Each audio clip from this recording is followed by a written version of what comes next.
You're talking to someone every day, and then, out of nowhere, nothing. No reply, no goodbye. Just silence. That's ghosting, and if it's happened to you, you're not alone. But why do people ghost? Is it fear? Is it cruelty? Or is there something deeper going on in the mind? What is ghosting? Ghosting is when someone cuts off all communication suddenly with no explanation.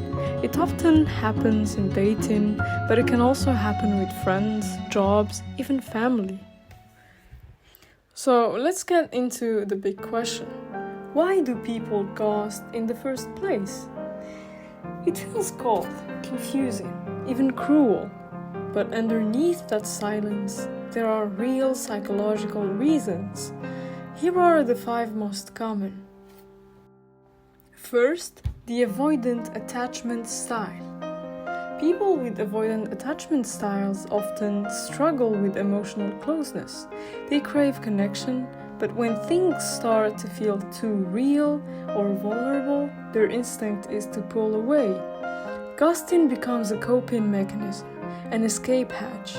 Instead of expressing discomfort or saying, "This isn't working," they disappear to avoid intimacy or the fear of being hurt themselves. It's not always done out of cruelty. It's a learned survival response from their own past experiences, often rooted in childhood emotional neglect or inconsistency. For some people, closeness feels like a threat, so they leave before they can be left. Second, the emotional immaturity. Let's be real. Not everyone has the emotional maturity to face difficult conversations. Ending something, whether romantic or platonic, requires vulnerability, honesty, and sometimes an uncomfortable talk. Some people just aren't there yet.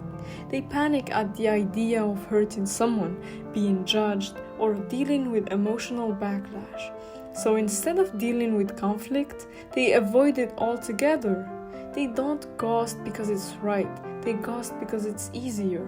It's not an excuse, but it's a common reason. Third, the fear of hurting you. Ironically, some people ghost because they think telling you the truth might hurt too much. So instead of saying, "I'm not interested" or "I'm not ready," they rationalize their silence as being kinder. In reality, it leaves you confused, insecure, and doubting yourself, often for much longer than if they just said something honest from the start. So silence feels like safety to the ghoster, but to the ghosted, it feels like abandonment. Fourth, narcissism or self-centeredness. Let's not sugarcoat it. Some people ghost because they just don't care. They may lack empathy, feel no sense of responsibility for others' feelings, or view people as disposable. This kind of ghoster typically operates on what serves them in the moment: attention, validation, entertainment, and when that need is met or when something shinier comes along, they vanish. It's not about you, it's about their emotional shallowness. To a self-centered ghoster, people aren't people. They're just options. Last, digital culture and low accountability.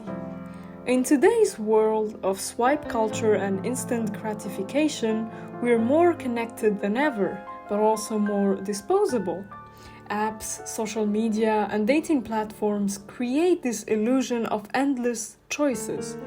If a conversation gets boring, if someone says something weird, if there is a tiny bump, they can just leave. No consequences.